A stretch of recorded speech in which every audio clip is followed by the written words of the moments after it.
हमारे साथ मयूरेश जोशी भी है बात करने के लिए। मयूरेश, आज एक ट्रिगर है हमारे पास और आई थिंक आरबीआई ने जो एक बहुत बड़ा कदम उठाया है, जो 11 कंपनियों को सैद्धांतिक मंजूरी दी है पेमेंट बैंक्स के लिए, इसमें से किन सेट ऑफ स्टॉक्स को आप चेज करना चाहेंगे, जिन पर आपकी नजर होगी, जिनके पास वाकई अगर आप देखें इस लाइसेंस के साथ कैश करने का बहुत बड़ा मौका है अगले 18 महीने में? Morning with Zee, I think clearly I think it's a very positive step जो आरबीआई ने किया है और जो स्ट्रक्चरल चेंजेस दिखेंगे अगले 18 महीने में, I think they will start emanating results. हालांकि I think near term impact in terms of how the balance sheet will pan out is very very minimal in my opinion. So ये structurally काफी positive है, sentimentally positive होगा। तो जैसे हम global setup देख रहे हैं आज की तारीख में, I think generally I think markets will be weak, but within this entire pack of stock apart from payment licences, look at Tech Mahindra, Sun Pharma is something that we will still continue to prefer. ठीक, छोटे से break का वक्त है और जब break के बाद लौटेंगे तो बात करेंगे एमटेक ऑटो की। कल कमर तोड़ गिरावट थी इस काउंटर में, जोरदार गिरावट थी। आखिर इसकी वजह क्या थी? मैनेजमेंट ने क्या क्लैरिफिकेशन दिया है और कुछ इश्यूज जो कि इस कंपनी के साथ हैं? छोटे से ब्रेक के बाद लौट के तुरंत बात करते हैं। आप देख रहे हैं शेयर बाजार लाइव। 3 मेहमान हमारे साथ मौजूद है। मानस जायसवाल है, अविनाश गोरखसाकर है और मयूरेश जोशी भी हैं। लेकिन अब बात करेंगे एमटेक ऑटो की। कल भारी गिरावट एमटेक ऑटो के शेयर में देखी गई। कल न्यूज फ्लो भी था कि 30 अक्टूबर से एफ&ओ सेगमेंट से बाहर होगा, लेकिन क्या सिर्फ एक यही वजह थी या फिर और भी ऐसे फैक्टर्स हैं जो कि इस गिरावट के पीछे अहम रहे हैं? ये समझ लेते हैं मेरे से होगी सुमित से। सुमित, भारी गिरावट कल एमटेक ऑटो के शेयर में रही और ऑलमोस्ट 40 रुपए कमजोरी के साथ ये स्टॉक क्लोज हुआ। क्या महज एफ&ओ सेगमेंट से बाहर होने के ही कंसर्न्स है या फिर डेट और वीक अर्निंग्स का भी इंपैक्ट रहा है? शुक्रिया दीपाली। जो लगातार कंसर्न्स पूरे स्पेस में इस पर्टिकुलर कंपनी या ग्रुप में रही है डेट को लेकर इश्यूज। इंडिविजुअल एमटेक ऑटो पे करीब 16,000 करोड़ रुपए का डेट है। बाकी ग्रुप की अगर मिलाएं तो वहां पर भी करीब 2 से 2,500 करोड़ रुपए का एडिशनल डेट और आता दिखाई पड़ेगा। कल जैसी खबर प्रिवेल कर रही थी कि हो सकता है जो नेक्स्ट एफसीसीबी ड्यू होने वाला है वो कंपनी रीपे ना कर पाए और लगातार कंपनी के ऊपर जो बाकी 350 करोड़ रुपए की अगली इंस्टॉलमेंट आने वाली है उसको भी कंपनी ना पे कर पाए। कई सारे बैंकों के नाम भी इसमें शामिल, bank of Maharashtra, bank of India, other bank जैसे बैंक हैं जिनका इस ग्रुप पे एक्सपोजर भी है। लगातार कंपनी के साथ 2-3 समस्या रही हैं। पहले कंपनी ने रिसेंटली एक्विजिशन की बात की थी, एक्वायर तो नहीं कर पाए। उसके अलावा कुछ कारोबार बेचने की बात आई लेकिन वो भी नहीं कर पाए। साथ ही साथ वर्किंग कैपिटल को लेकर इश्यूज लगातार कंपनी के साथ चल रहे हैं। उसके ऊपर कंपनी लगातार डेट भी उठा रही है अपने फर्दर एक्सपेंशन को लेकर या फिर अपनी वर्किंग कैपिटल रिक्वायरमेंट को पूरा करने के लिए। ये डेट के जो रीपेमेंट्स आ रहे हैं उसको लेकर दिक्कत आ रही है। इनफैक्ट अब ऐसी भी कुछ खबरें आ रही है कि छोटे छोटे पेमेंट जो है, जैसे 5 से 7 करोड़ के महज पेमेंट जो है उनको भी कंपनी रीपे करने में दिक्कत आ रही है कंपनी को। तो ये कंपनी के लिए एक बड़ा कंसर्न है। इनफैक्ट ऐसे भी कुछ खबरें हैं बाजार में कि कंपनी की ज्यादातर जो प्रमोटर्स की जो इक्विटी है वो भी गिरवी रखी हुई है और कल कुछ मार्जिन को लेकर भी ट्रिगर होते हुए दिखाई पड़े थे। एक तरफ आपने एफ&ओ की बात जो कही वो एक नेगेटिव सेंटीमेंट कंपनी के लिए वैसे ही पैदा करता है और दूसरा डेट को लेकर जो इश्यूज कंपनी के साथ चल रहे हैं, चाहे वो एमटेक ऑटो हो या फिर कास्टिक्स टेक हो या फिर मेटलिस्ट फोर्जिंग हो, इन जेएमटी ऑटो, इन सभी कंपनीज के ऊपर डेट है और डेट का इक्विटी रेशियो जो है मोरलेस 1% से ज्यादा ही है। तो इसीलिए इस पूरे ग्रुप के अंदर कल एक स्टिफ सेलिंग आते हुए दिखाई पड़ी। जी, इनफैक्ट रोहित भी मौजूद है हमारे साथ। रोहित, एमटेक ऑटो का काफी सारे रीजंस हैं इस कमजोरी के पीछे, लेकिन एक कंसर्न सबसे इंपॉर्टेंट है, वो है ह्यूज डेट। और भी ऐसी कंपनीज हैं जिन पर भारी कर्ज है, वो कौन सी कंपनीज है ताकि जो इन्वेस्टर्स है वो पहले ही अलर्ट रहे इस तरह के फॉल के लिए? अगर हम इसके अलावा बात करें तो यहाँ पर कई और कंपनियां हैं जो ऑटो इंश्योरेंस स्पेस में जिन पे काफी कर्ज है और डेट इक्विटी रेशियो काफी हाई है। अगर आप एमटेक ऑटो की बात करेंगे तो वहां पर 1.24 गुना का डेट इक्विटी रेशियो है और 16,000 करोड़ का डेट, जैसे कि सुमित ने बताया। इसके अलावा कुछ कंपनियां और हैं, जैसे कि अगर नाम बात करें तो मदरसन सुमी, जहां पर 1.5 टाइम्स का डेट इक्विटी रेशियो स्टैंड करता है और 4,910 करोड़ का कुल डेट है कंपनी पर। इसके अलावा स्टील स्ट्रिप्स, जहां पर डेट इक्विटी रेशियो 1.8 टाइम्स पर है। उसके अलावा उन पर 657 करोड़ का कुल कर्ज है। तो ये कुछ कंपनियां हैं जहां पर काफी ज्यादा कर्ज है। इसके अलावा सोप्रोस की बात करेंगे जहां पर 1.1 टाइम्स के आसपास यहां पर डेट इक्विटी रेशियो स्टैंड करता है और 333 करोड़ का कर्ज है। तो आइडियली माना जाता है डेट इक्विटी रेशियो 1:1 पे होना चाहिए, बट यहाँ पर जो 1.8 गुना देखें कुछ कंपनियों में जैसे कि स्टील स्टेप है, वो एक चिंता का विषय है। अगर यहाँ पर किसी भी तरीके का स्लो डाउन ऑटो सेक्टर में आएगा तो उनके रेवेन्यूज पे इंपैक्ट पड़ेगा और कैश फ्लोज पे दिक्कत आएगी। इसकी वजह से रिपेमेंट में जो इनका डेट है, जो कि मिक्स है, ज्यादातर कंपनियों का डोमेस्टिक बोरोइंग, ईसीबी, एफसीसीबी के जरिए इन्होंने कर्ज उठा रखा है, तो वहां पर आगे चलते हुए दिक्कत देखनी होती है। अगर आप एक और कंपनी की बात करें, रामकृष्ण फोर्जिंग्स, वहां पर डेट इक्विटी रेशियो 1.7 गुना पे स्टैंड करता है और 703 करोड़ का कंपनी पर कर्ज है। तो ऐसी कई ढेर सारी कंपनियां जहां पर इस सेक्टर में जहां पर कर्ज काफी ज्यादा और debt equity ratio unfavourable condition में देखने को मिल रहा है। जी, तो ये अगर आप देखें वो कंपनियां हैं जिन पर कर्ज की मात्रा काफी ज्यादा है, तो थोड़ा सा इन पे अलर्ट रहिएगा। बाकी अविनाश, आई थिंक कल एमटेक ऑटो इशू से आपने क्या इन्फेक्ट हासिल किया, और I think Amtek auto exactly कैसे बिहेव करेगा? देखिए कल जो मार्केट फोर्सेस थी जहां पर लाके इसको खड़ा कर दिया, अब जिसके पास है वो परेशान, जिसके पास नहीं है वो भी परेशान। आप क्या करेंगे इस प्राइस पे 89.15 पे? नहीं, मुझे लग रहा है कि वीरेंद्र, अगर हम इस स्टॉक को देखें तो डेरिवेटिव स्पेस में ये स्टॉक काफी टाइम तक बैन में था, तो इसमें जो शॉर्ट सेलिंग आनी थी वो काफी टाइम तक नहीं आ रही थी। तो क्लियरली टेक्निकली मुझे लग रहा है कि जिस प्रकार की गिरावट हमने कल देखी है वो तो शुरुआत है। मेरे ख्याल से काफी रिटेल इन्वेस्टर्स अभी भी फंसे हुए हैं और हो सकता है कि आने वाले दिनों में ये गिरावट थोड़ी और एक्सेलरेट हो। फंडामेंटली अगर हम कंपनी की बात करें तो वीरेंद्र, फर्स्ट क्वार्टर में इन्होंने 157 करोड़ का घाटा किया है, जो काफी नेगेटिव है, क्योंकि काफी 10 साल में कभी कंपनी ने घाटा नहीं किया है। और जिस प्रकार का माहौल ऑटो कंपोनेंट सेक्टर का है, ये काफी सरप्राइजिंग है कि जहां पे वॉल्यूम ग्रोथ बहुत पैसेंजर कार, कमर्शियल व्हीकल्स के लिए बढ़ रहे हैं, वहां पे एक कंपनी का घाटा हो गया। तो क्लियरली आई थिंक कंपनी को डेट रिलेटेड जो इश्यूज है, 16-17 हजार करोड़ की जो डेट है, एफसीसीबी के जो कन्वर्जन है, यहाँ पे मुझे लग रहा है कि आगे कंपनी को काफी दिक्कत होगी, क्योंकि शेयर प्राइस गिरने के बाद एफसीसीबी की कन्वर्जन में हो सकता है कि इक्विटी नहीं बट डेट और बैलेंस शीट पे बढ़ जाए। तो I think overall outlook is definitely negative. मेरे ख्याल से स्टॉक में और गिरावट आ सकती है। जी, चलिए 9 बजे हैं, वक्त हो गया शेयर बाजार लाइव को यहीं समेटने का, और अब शुरुआत करते हैं फर्स्ट ट्रेड की। पहले नजर डालते हैं हेडलाइंस पर। एशियाई बाजार में कमजोरी के साथ कारोबार, SG50 में भी तेज गिरावट। चीन के बाद अब वियतनाम ने अपनी करेंसी को किया डिवैल्यू।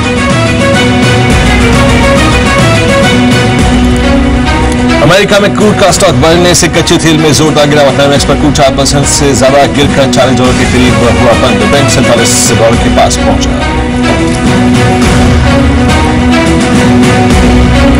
पेमेंट बैंक के लिए 11 आवेदकों को RBI की सैद्धांतिक मंजूरी। Reliance industries, Aditya Birla novo, NSDL, डाक विभाग को पेमेंट बैंक के लिए मिला लाइसेंस। एयरटेल, वोडाफोन, तमाम कंपनियों ने जताई खुशी। कल शेयर 30% से ज्यादा टूटने के बाद एमटेक ऑटो की सफाई। लेंडर्स को भुगतान में कोई दिक्कत नहीं, अब 2 साल में 2000 करोड़ रुपए कर्ज चुकाएंगे।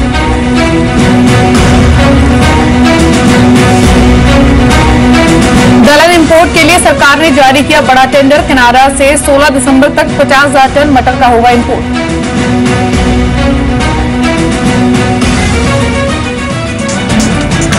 स्वागत है आपका फर्स्ट ट्रेड में। अब हम बात करेंगे आज के ट्रेड्स के बारे में जो कि आपको फोकस करना चाहिए इंट्राडे, पोजिशनल और साथ ही साथ इन्वेस्टमेंट पर्सपेक्टिव से।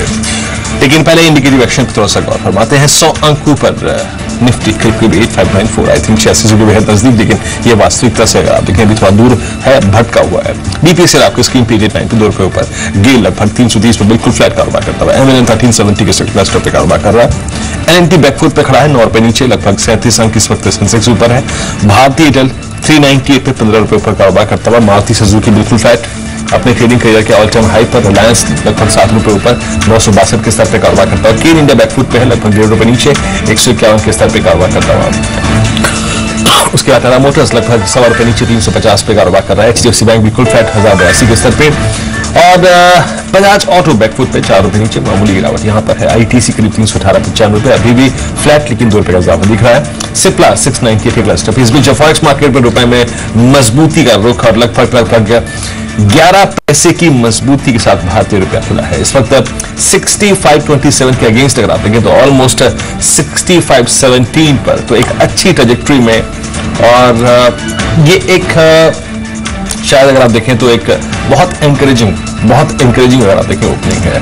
ठीक है, आज हमने सुबह से अगर आप देखें कुछ और नेशंस और अगर आप देखें कुछ दूसरे देशों द्वारा करेंसी डिवैल्यूएट करने की बात सुन रहे थे, लेकिन उस बीच आपने देखा कि एक बार फिर से भारतीय रुपए ने आउट परफॉर्मेंस दिखाई है। देखिए इस दौर में 6430 तो हम छूते ही थे अमूमन।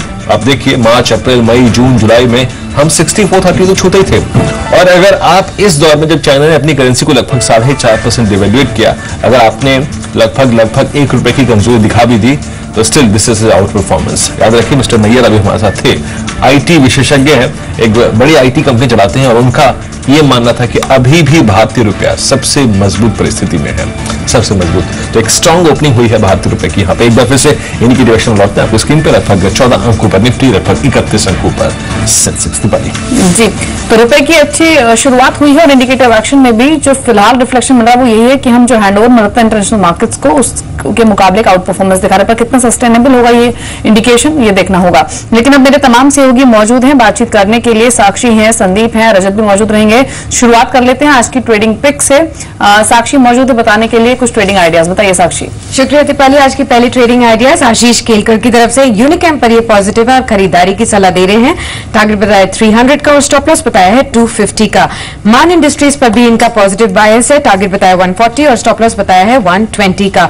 प्रकाश गाबा की तरफ से राय है ल्यूपिन पर खरीदारी की सलाह दे रहे हैं। टारगेट बताया 1845 और स्टॉप लॉस हम लगा सकते हैं 1772 का।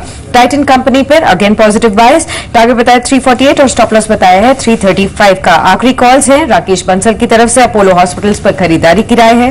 टारगेट बताया 1460 और स्टॉप लॉस बताया 1328 का। इनकी आखिरी पिक है कोलगेट पर, यहां खरीदारी की सलाह दे रहे हैं। टारगेट बताया 2050 और स्टॉप लॉस बताया 1947 का। जी, तो ये कुछ ट्रेडिंग पिक्स हैं आज के लिए। 3 एक्सपर्ट्स का व्यू आपने सुना, लेकिन इसके अलावा आज ऑयल मार्केटिंग कंपनीज पर डेफिनेटली फिर से फोकस रहेगा। टायर स्टॉक्स भी लाइमलाइट में रहेंगे क्योंकि क्रूड में हमने प्रीवियस सेशन फिर से एक भारी फॉल देखा है। 6.5 साल के निचले स्तरों पर जो क्रूड प्राइसेस हैं वो ट्रेड कर रहे हैं। और मैमेक्स क्रूड, ब्रेंट क्रूड को देखें और ब्रेंट क्रूड का लेवल अब ऑलमोस्ट $46 के आसपास आ चुका है और मैमेक्स क्रूड $41 के नीचे ट्रेड कर रहा है। इनफैक्ट जो पेट्रोलियम मिनिस्टर धर्मेंद्र प्रधान, उन्होंने भी कहा है कि जो पेट्रोल प्राइसेस हैं वो मौजूदा लेवल से और भी कम हो सकते हैं, क्योंकि जिस तरह से क्रूड कीमतों में लगातार दबाव बना हुआ है, प्रोजेक्शंस इस तरह के हैं कि क्रूड कीमतें भी और भी कम हो सकती हैं। ऐसी स्थिति में जो पेट्रोल डीजल के दाम हैं वो भी और कम हो सकते हैं। क्या कहा उन्होंने क्रूड कीमतों पर, पेट्रोल डीजल प्राइसेस पर, सुन लेते हैं। देखिए, स्वाभाविक जब अंतर्राष्ट्रीय बाजार में ऑयल की प्राइस घटेगी, कच्चे तेल की दाम घटेगी, स्वाभाविक इसकी लाभ भारत के ग्राहकों को मिलेगी। एक उपभोक्ता देश के नाते, एक कंज्यूमर देश के नाते भारत को इस प्रकार की व्यवस्था अच्छा होती है, भारत की अर्थनीति के लिए अच्छा होती है। मैं मानता हूँ जिस प्रकार के परिवर्तित जियोपॉलिटिक्स है, उस समय पे भारत में या विश्व बाजार में थोड़ा सस्ते तेल मिलेगा, इसमें भारत के कंज्यूमर को लाभ मिलेगी। चलिए अब बात करते हैं संदीप से, एग्जैक्टली ब्रोकरेज हाउसेस की रिपोर्ट क्या कहती है। संदीप, एग्जैक्टली आज के फ्रेश स्टॉक्स। शुक्र वीरेंद्र। सबसे पहले लुपिन के ऊपर सिटी ने अपनी एक रिपोर्ट जारी करी जिसमें उनका कहना है कि लार्ज कैप परफॉर्मा स्पेस में ये लुपिन उनका टॉप पिक है और आने वाली तिमाही में उनका ऐसा मानना है कि अर्निंग्स में एक शार्प इंक्रीज देखने को मिल सकता है। और फिनोफाइब्रेट को जो यूएसएफडी से मंजूरी मिली है वो दरअसल एक ओवरहैंग खत्म करेगा, जिससे इस काउंटर पर चिंताएं खत्म होगी। काफी पॉजिटिव है वो लुपिन पे। इसके अलावा जेबी मॉर्गन ने ओएमसीज पे अपनी एक रिपोर्ट जारी करी जिसमें उनका कहना है कि क्रूड में जो कमजोरी आ रही है वो रिफाइनिंग कंपनीज के लिए काफी बड़ा पॉजिटिव है। इससे इनकी अंडर रिकवरीज कम होती है, खर्चों में कमी होती है और उसके साथ साथ जीएनएस में कहीं ना कहीं सुधार देखने को मिलेगा। और वैसे भी जो डीजल डीरेगुलेशन हुआ है, जो मार्केटिंग के जो गेन्स आने हैं, उसका पूरा इंपैक्ट अभी भी इन शेयरों पे आना बाकी है, जिसकी वजह से उन तीनों शेयरों पे आईओसी, बीपीसीएल, एचपीसीएल पे अपना जो ओवरवेट स्टैंड है उन्हें बरकरार रखा है। आईओसी, बीपीसीएल, एचपीसीएल तीनों के टारगेट रेस किए हैं। आईओसी का टारगेट 455 से बढ़ाकर 525, बीपीसीएल के टारगेट 1085 से बढ़ाकर 1140 और एचपीसीएल का जो टारगेट प्राइस 870 था पहले, उसे बढ़ाकर 1020 रुपए प्रति शेयर किया है। जुबिलेंट फूडवर्क्स पर आउटपरफॉर्म की रेटिंग बरकरार रखी है। क्रेडिट स्विस ने टारगेट वो दे रहे 21 रुपए के आसपास का। डंकिन डोनट्स, इसके ऊपर वो काफी पॉजिटिव है, उनका जो भरोसा लगातार इसके ऊपर बढ़ रहा है। उनका कहना है कि फिलहाल अगर आप देखें जुबिलेंट फूडवर्क्स में इसका योगदान काफी कम है, लेकिन FY18 तक जाते जाते सेल्स में करीब 6% के आसपास का योगदान होगा और जब इनके स्टोर्स की संख्या बढ़कर 120 से 150 के पार पहुंच जाएगी तब एक ब्रेक इवन जैसी स्थिति होगी। और मैकडॉनल्ड जैसे प्रीमियम का एक्सपेक्टेशन वो इस काउंटर से करके चल रहे हैं और उनका ऐसा मानना है कि लंबी अवधि में डंकिन डोनट इस कंपनी के लिए एक बड़ा वैल्यू क्रिएटर साबित होगा, जिसकी वजह से जुबिलेंट पे वो काफी पॉजिटिव। और आखिर में टाटा पावर की होल्ड की रेटिंग बढ़ाकर बाय की है एचएसबीसी ने। हालांकि टारगेट प्राइस कट किया है, 87 से कट करके उन्होंने 75 किया। उनका कहना है कि मुंड्रा प्रोजेक्ट में जिस तरह से कोयले की कीमतें गिर रही हैं उससे फायदा हुआ, घाटा कम हो सकता है। और अगर इन्हीं लेवल्स पे कोयले की कीमतें सस्टेन करती है, कमजोरी जारी रहती है, तो FY17 तक शायद मुंड्रा प्रोजेक्ट पॉजिटिव में आ सकता है, जिसकी वजह से उन्होंने अपनी जो रेटिंग उसे अपग्रेड किया है। जी, तो ये कुछ ब्रोकरेज हाउसेस की रिपोर्ट है। टाटा पावर पर, जुबिलेंट फूड्स पर जो ब्रोकरेज फर्म्स है वो काफी बुलिश हैं, लेकिन आज के सुपर 7 स्टॉक्स कौन से हैं जो कि मौजूदा माहौल में अच्छी तेजी दिखा सकते हैं, या पर जहां आपका फोकस होना चाहिए? रजत मौजूद बताने के लिए ऐसे सुपर 7 शेयर्स बताइए रजत, कौन से स्टॉक्स हैं? बिल्कुल, पहले तो आज का स्टॉक ऑफ द डे है ऑटोलाइट इंडिया। इनफैक्ट ये जो पर्टिकुलर काउंटर है ऑटोलाइट लगातार चलता चल रहा है, 15 साल के उच्चतम स्तर पे ब्रेकआउट स्ट्रक्चर है, लॉन्ग टर्म चार्ट्स बहुत स्ट्रांग नजर आ रहे हैं और यहाँ पर इनफैक्ट डिलीवरी वॉल्यूम्स देखे पिछले कुछ दिनों में तो काफी एक्टिव है। कल ही डिलीवरी वॉल्यूम्स थी लगभग 46% के आसपास की थी, यानी डिलीवरी बेस्ड बाइंग इसमें हो रही है और मल्टी ईयर ब्रेकआउट का एक साफ तौर पर कैंडिडेट है। 73 का स्तर अगर तोड़ा तो साफ तौर पर 82 से 83 तक के स्तर जो है वो इजिली अचीव कर सकता है। और वैसे भी ऑटो एंसिलरी स्पेस जो बाजार पे में जोरदार बज है और इन सभी काउंटर पे काफी स्ट्रांगली एक्यूमुलेशन देखने को मिल रहा है। शेयर सभी एवरेजिंग के ऊपर, एवरेजेस के ऊपर कामकाज कर रहे हैं। इस काउंटर को अपने रडार पर रखें, इसमें ग्रिप और मजबूत हो सकती है, बहुत स्ट्रांग वॉल्यूम्स हैं। इसके अलावा ज्योति स्ट्रक्चर्स लगातार पिछले कुछ दिनों में फिसला और डेंट बहुत ज्यादा इस पर्टिकुलर काउंटर पर देखने को मिला। कल भी 10% नीचे था, लेकिन आज खबर कितनी पॉजिटिव है ज्योति स्ट्रक्चर्स के लिए जो इसको रिलीफ प्रोवाइड करती हुई नजर आएगी। कर्ज रिस्ट्रक्चरिंग की योजना है, लेंडर्स को दिए लोन को इक्विटी में बदल सकते हैं। ये कुछ ऐसा यहाँ पर कमेंट्स निकल के आए कंपनी की ओर से, उसका सीधे तौर पर इंपैक्ट आएगा, शेयर में जोरदार स्ट्रेंथ देखने को मिल सकते हैं, नेशनल सोर्स एक रिवर्सल। इसके अलावा मार्केटर कर्व के सेक्टर में अच्छी खासी तेजी बनती हुई नजर है और खबर अब यह है कि गुजरात के कैम्बे बेसिन में एक और तेल कुएं की खोज की कंपनी ने, अब ये खबर इस कंपनी के लिए बहुत पॉजिटिव है और आने वाले समय के लिए साफ तौर पे बॉटम लाइन इंपैक्ट करती हुई नजर आएगी। मार्केटर पे एक साफ तौर पे तेजी बनती हुई नजर आएगी आज के सत्र में भी। साथ साथ फास्ट मनी की कॉल सुबह 7:30 बजे का जो शो है जिसमें 20 इंटरडे कॉल्स आपको बताते हैं, उसमें से कुछ कॉल मैं आपको बता दूं। गल्फ ऑयल लुब्रिकेंट्स क्रूड पे जो गिरावट आई है उसका सीधे तौर पे एक बेनिफिशियरी ये कंपनी बेनिफिट कंपनी उठाती है, इसका फायदा आज के स्टॉक प्राइस पे देखने को मिल सकता है। प्रिज्म सीमेंट आज का ईपीएस शेयर है, अच्छी खासी स्ट्रेंथ शो कर सकते हो। वैसे भी सीमेंट पैक कल चला था 700 से छोटे मझौले काउंटर्स। साथ साथ सिम्फनी में कल काफी स्ट्रॉन्ग वॉल्यूम्स के साथ खरीदारी होती हुई नजर आई है। यहाँ पर आज मोमेंटम ऑयल भी कंटिन्यू होता हुआ नजर आएगा। शांति गियर्स एक और शेयर है जो बताओ सुपर हिट शेयर के तौर पर आज के सत्र में शामिल किया गया। शुक्रिया रजत, ये 7 स्टॉक्स पर का डिटेल बताने के लिए। एग्जैक्टली अगर आप देखें क्या कर रहे हैं, किस ट्रैजेक्टरी में। ऑटोलाइन इंडिया आज का स्टॉक ऑफ द डे और कुछ स्टॉक्स जो कि फास्ट मनी की कॉस्ट थी और जिनका स्टॉक्स पर आपको नजर रखनी है। अविनाश, मैं इनफैक्ट 1-2 स्टॉक्स मिड कैप में आपकी जो चॉइसेस हैं वो जानना चाहता हूँ कि मिड कैप में हाल फिलहाल में जो क्लाइंट्स को सजेस्ट भी किए हों, आपकी राय उन पे और रिस्क रिवॉर्ड रेशियो को देखते हुए जो स्टॉक्स मीडियम से स्लाइटली शॉर्ट टर्म पर्सपेक्टिव से अपने क्लाइंट्स को रिकमेंड किए हों आपने? मैं समझता हूं कि जो लुब्रिकेंट्स स्पेस में जो गल्फ ऑयल लुब्रिकेंट्स है, मुझे लग रहा है कि अगर हम कैस्ट्रॉल का वैल्यूएशन देखें और गल्फ ऑयल का लुब्रिकेंट्स की वैल्यूएशन देखें तो यहाँ पे एक बड़ी वैल्यूएशन गैप है।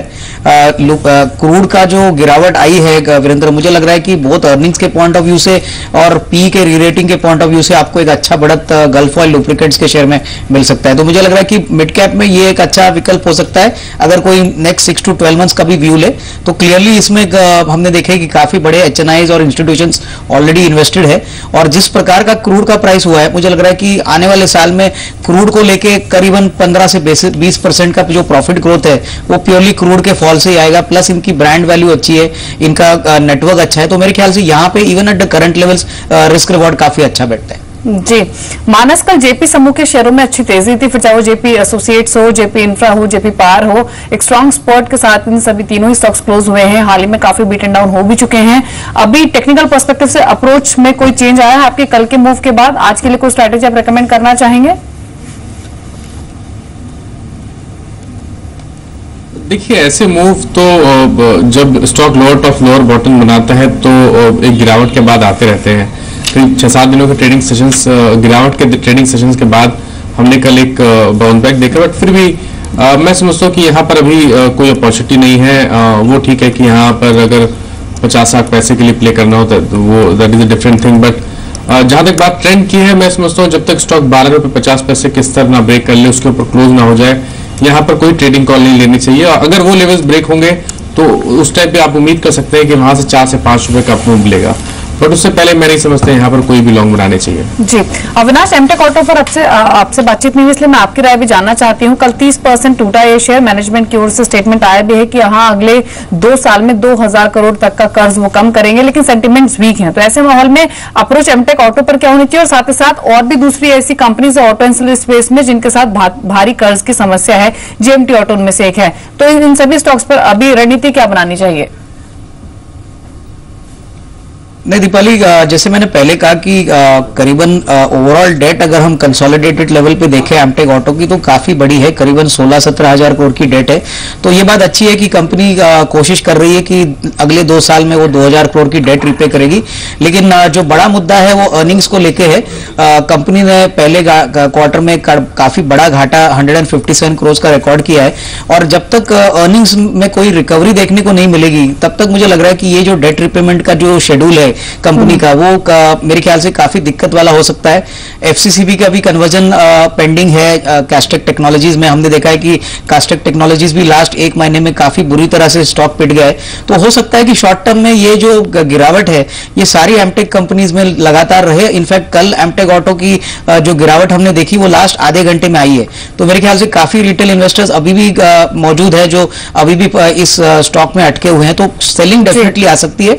और मेरे ख्याल से एफएनओ का जो सेल आउट है वो शायद आपको 1-2 दिन और देखने को मिले। तो आई वुड सजेस्ट कि जब तक पूरी तरह से स्टॉक स्टेबल नहीं होता है, जब तक पूरी तरह से अर्निंग्स विजिबिलिटी नहीं आती, तब तक इसे अवॉइड करना ही ठीक रहेगा। दूसरी कंपनीज जैसे आपने कहा कि पूरी ग्रुप के ऊपर डेट का बोझ है, तो मुझे नहीं लग रहा है कि कोई बड़ी अपसाइड आएगी। अगर बाउंस भी आता है तो मेरे ख्याल से आपको वापस थोड़ी सी गिरावट यहाँ पे देखने को मिलेगी। जी, बहुत संक्षेप में मयूरेश, ऑटो एंसिलरी पैक में भी आपकी रणनीति क्या रहेगी एमटेक ऑटो के इंसिडेंट के बाद, और जिस तरह से दूसरी भी ऐसी कंपनीज की बातचीत हो रही है जिन पर भारी कर्ज है, वहां पर भी एक दबाव आज के सेशन में इंडिकेटर रिएक्शन में दिख भी रहा है।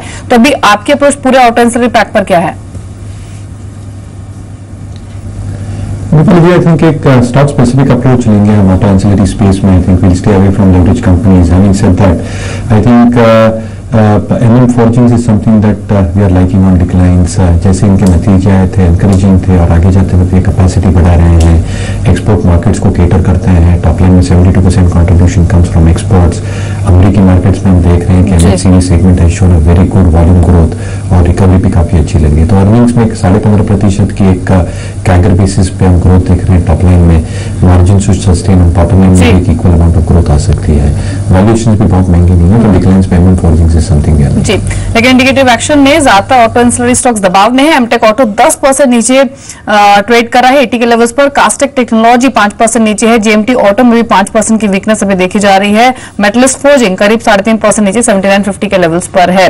लेकिन स्ट्रेंथ वाले स्टॉक्स को देखें तो स्टील स्ट्रिप व्हील्स 6.5% ऊपर खुलने की तैयारी कर रहा है, 371 के लेवल्स पर अभी ट्रेड कर रहा है। मेजेस्को लिमिटेड कल लिस्टिंग हुई और आज 5% ऊपर 348 के लेवल्स पर खुल सकता है। चोला इन्वेस्टमेंट 5% की तेजी इंडिकेटिव एक्शन में 695 के लेवल्स पर ट्रेड कर रहा है। पीजी इलेक्ट्रोप्लास्ट 4.5% ऊपर 155 के लेवल्स पर है।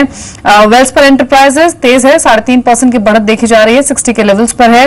मंगलम सीमेंट 3.5% ऊपर ट्रेड कर रहा है, 253 के लेवल्स पर ट्रेड कर रहा है ये शेयर अभी। प्रिज्म सीमेंट, यानी आज मिड कैप सीमेंट स्टॉक्स पर आप फोकस कर सकते हैं। इंडिकेटिव एक्शन में यही रिफ्लेक्शन मिल रहा है। प्रिज्म सीमेंट भी 3% ऊपर 104.80 के लेवल्स पर है।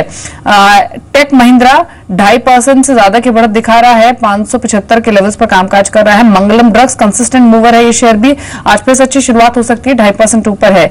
गल्फ ऑयल लुब्रिकेंट्स 2.5% ऊपर 492 के लेवल्स पर है। जीएम बेवरेज ट्रेड करा है 406 के लेवल्स पर, इजाफा है करीब 2.5% के आसपास का। इसके अलावा डीसीएम लिमिटेड, वेनबरी, टॉलब्रस ऑटो कुछ और शेयर्स है जिनकी अच्छी शुरुआत आज के सेशन में हो सकती है। लेकिन डेफिनेटली आज के सेशन में सेलेक्टिव पॉकेट्स होंगी जो लाइमलाइट में रहेंगे। ऑयल मार्केटिंग कंपनीज पर भी फोकस रहेगा क्योंकि जो ऑयल क्रूड प्राइसेस हैं वो और स्लिप हुए हैं और 6.5 साल के निचले स्तर पर क्रूड कीमतें ट्रेड कर रही हैं। इंडिकेटिव एक्शन में निफ्टी 24 अंक नीचे और उसी रिफ्लेक्शन के साथ खुला भी है 8473 के लेवल्स पर। वीरेंद्र, शुक्रिया दीपाली। लगभग 18 अंक नीचे निफ्टी खुला और लगभग 58 अंक नीचे सेंसेक्स। तो शुरुआती कारोबार में देखें प्रेशर क्लियरली विजिबल है और हम किस ट्रेजेक्टरी में जा रहे हैं, 8450 की ट्रेजेक्टरी में, लगभग 32 अंक नीचे अब, यानी वो ही लेवल 8413, 8434 वो क्रिटिकल रहेगा आज के सेशन के लिए। लगभग 82 अंक नीचे सेंसेक्स इस पर कारोबार कर रहा है। स्टॉक स्पेसिफिक एक्शन देखते हैं। Let's take losers first. In fact gainers आपकी स्क्रीन पे सन फार्मा आज भी कैपिटलाइज करता हुआ, टेक महिंद्रा आज का देखिए स्ट्रॉन्ग मूव, खबर भी अच्छी थी और इनफैक्ट देखिए रिएक्शन भी अच्छा, करीब 0.2% ऊपर टेक महिंद्रा अच्छा कर रहा है। डॉक्टर रेड्डीज, बीपीएसएल में की गिरावट का फायदा मिलता हुआ, उसके बाद लुपिन। तो डिफेंसिव्स की स्ट्रॉन्ग प्रेजेंस है, इसमें कोई दोहराई नहीं कि डिफेंसिव्स की स्ट्रॉन्ग प्रेजेंस है। डिफेंसिव्स फ्रंट फुट पे है, बैक फुट पे आप देखें तो इस पे बैंक है इस वक्त। टाटा मोटर्स बैंक्स में bank of Baroda, TCS backfoot पे खड़ा है, उसके बाद एनएमडीसी, बीएचएल एग्रेसिव स्टॉक्स जो हैं आज बैकफुट पे खड़े हैं, इसमें कोई दो राय नहीं। आगे बढ़ते हैं, इसमें सेकंड स्लाइड में केल India, bank of Baroda, ONGC, Tata steel. ONGC अगर आप देखें ऑलमोस्ट अपने इस दौर के नए लोज पे कारोबार करता हुआ। बैंक ऑफ बड़ौदा, एसीसी कल की स्ट्रॉन्ग मूव के बाद आज थोड़ी सी सॉफ्टनेस नजर आ रही है यहाँ पे। उसके बाद देखते हैं कुछ और stocks. Let's take stock of the day 7130 पे यहाँ पे offline India almost day high पे। देखिए खरीदना ना खरीदना दूसरी बात होती है, लेकिन इस स्टॉक को अपने रडार पे रखिएगा। एग्जैक्टली क्या कर रहा है, अगर आपके पास है तो भी ठीक है, otherwise multi year low, I mean multi decade high अगर आप देखें ऑलमोस्ट 98 के बाद ये अपने अब तक के सबसे सर्वोच्च स्तरों पर है।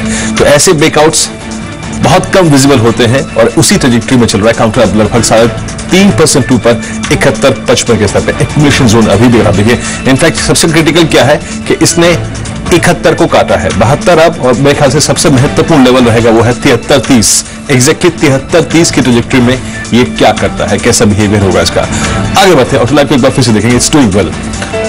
नवंबर सीरीज में एफएनओ में शामिल अगर आप देखें नहीं होगा ये, और दूसरी में डिस्कशन बहुत हो चुका है सुबह से इस काउंटर पे, और अब लगभग 24 देखिए ऑलमोस्ट अगर आप देखिए सिर्फ एफएनओ की खबर पे किसी स्टॉक का ये हाल होना, इट्स नॉट पॉसिबल। 6690 24% नीचे कारोबार कर रहा है, लगभग 22 रुपए गिरावट है, ये कुछ और है। आई मीन मैं अगर एक कॉमन मैन की तरफ भी सोचूं तो ये सिर्फ एफएनओ का प्रेशर नहीं है। उसके बाद एमटेक ग्रुप की और जो कंपनियां हैं, कास्टेक्स आपकी स्क्रीन पे 5% नीचे, लगभग 4.5% रुपए गिरावट यहाँ पे है, और जेएमटी ऑटो लगभग 111.20 के स्तर पे 5% नीचे कारोबार करता रहा।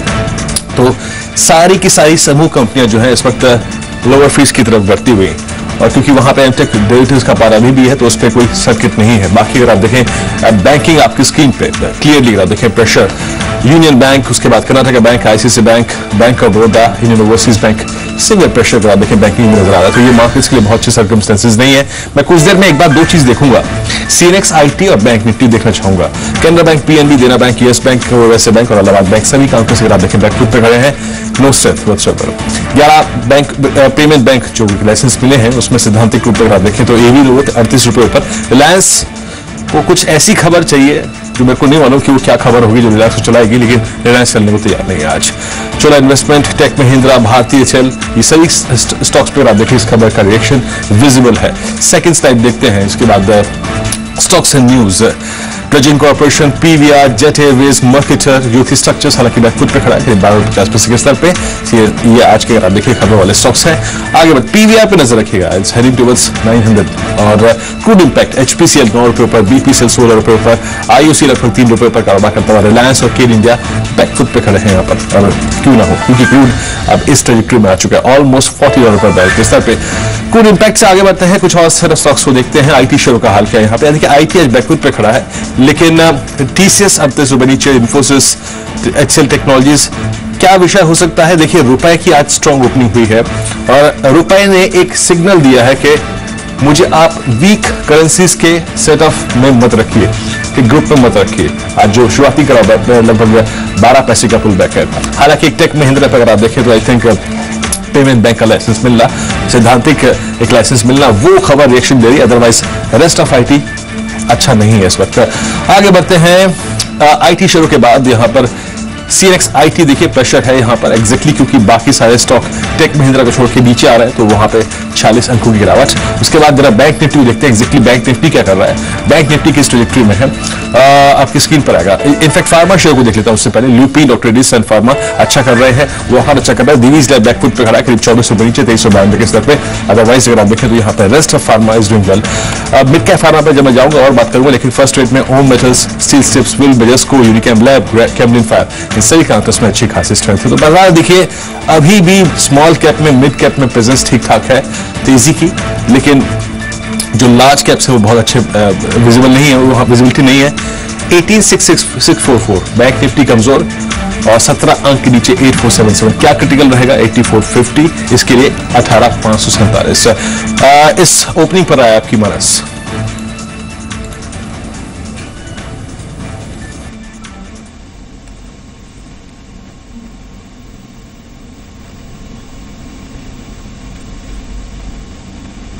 ये मानस का भी ऑडियो नहीं जा रहा है, लेकिन अभी मार्केट में थोड़ा सा पड़ी, लेकिन आज सीधे रुक कर लेते हैं एसबीआई के बैंकिंग कॉन्क्लेव का। Third is given the fact that in the last say ये आप एसबीआई कॉन्क्लेव में सुन रहे थे मिस्टर गुलाम राजन को, आरबीआई गवर्नर को। इस बीच मार्केट्स फ्लैट हो चुके हैं। देखिए मैं 3 स्टॉक्स की बात करूंगा अब, 3 स्टॉक्स पे। एक जो हो चुका है आपकी स्क्रीन पर अब 31 रुपए नीचे एमटेक ऑटो। 2 दिन में अगर आप देखें स्टॉक्स की ट्रेजेक्टरी बदल जाती है, तो ये हो चुका है। हो क्या रहा है, ऑटोलाइन इंडिया जो हमारा आज स्टॉक ऑफ द डे था 75 का हाई लगाने के बाद अब 0.6% ऊपर लगभग 73-35 पे कारोबार कर रहा है। ये ऑटोलाइन इंडस्ट्रीज दिखा रहे हैं आप, ऑटोलाइन इंडिया दिखाइए, माफ कीजिएगा, ऑटोलाइन इंडिया ये आपकी स्क्रीन पे 73 पे डे हाई पे कारोबार कर रहा है। लेकिन एक स्टॉक जो कि अमूमन मैं बात करता हूं 9:30 पर, देखिए जैसा कि मैंने ऑटोलाइन इंडिया आइडेंटिफाई किया था, एक चल चुका है, लेकिन देखिए शिपिंग कॉर्पोरेशन ऑफ इंडिया 82.95 पे, इंट्राडे चार्ट्स पे, आर्ली चार्ट्स पे क्या स्ट्रांगली पॉइज्ड है इस वक्त चलने के लिए। नजर रखिएगा इस पे 83.40 कारोबार कर रहा है, स्ट्रांगली पॉइज्ड, आई मीन बेहतरीन चार्ट इंट्राडे पर्सपेक्टिव से, स्विंग पर्सपेक्टिव से 84.15 पे। आई थिंक मैं शायद एक चीज कह सकता हूं कि ये एग्जैक्टली किस जोन को मैच करने की कोशिश करेगा, 86, 87, 88। महेश, आखिरी प्रश्न आपसे, एमटेक ऑटो पर एग्जैक्टली 59 पर कोई काउंटर कॉल लेनी चाहिए या फिर लीव इट, और कोई स्टॉक आपके जहन में जो आता हो? जैसे मैंने कहा Virendra ji, I think after the call we have seen, I think हमें लगता है आई थिंक एमएम फॉर्जिंग से एक बेहतरीन पिक होगी ऑटो एंसिलरी स्पेस में। And outside universe I think mid cap universe की बात करें तो बराबर वॉल्ड्रोप से something we are liking on declines. कंपनी ने अच्छे नतीजे पोस्ट किए थे, EBITDA margin is held up pretty well. इनकी डेट पोजीशन 140 करोड़ से 45 करोड़ रुपए ला चुकी है कंपनी। And clearly I think interest payments have come down from 17 to 10 crore. तो मेरे हिसाब से आई थिंक ये काफी बेहतर वाली पिक हो सकती है। So investors can look at around Waldrop on declines. जी, इसके अलावा एक बार कोल इंडिया को देख लेते हैं। FO40 के आसपास के अपने लाइफ टाइम हाइस टच करने के बाद लगातार बीते कई सेशन से ये स्टॉक दबाव में बना हुआ है। कल भी कमजोर था, लेकिन अभी ऑलमोस्ट जो हाई पर ट्रेड कर रहा है 1% के बढ़त के साथ 359 के लेवल्स पर। मानस, आपकी अप्रोच क्या रहेगी? हाल ही के करेक्शन के बाद आज तो वो लेवल से थोड़ा सा रिबाउंड दिखा रहा है, कोई स्ट्रेटेजी प्लान करनी चाहिए मौजूदा लेवल्स पर कोल इंडिया पर? देखिए, अगर आप ट्रेडर हैं 1 से 2 दिनों के, तब तो आप बिल्कुल यहाँ पे लॉन्ग क्रिएट कर सकते हैं, क्योंकि 2 दिन की गिरावट के बाद आज के जैसे पैटर्न बन रहे हैं, ऐसा लगता है कि एक छोटा सा बाउंस बैक देखने को मिल सकता है, जिसमें स्टॉक 367 से 370 तक के स्तर छू सकता है।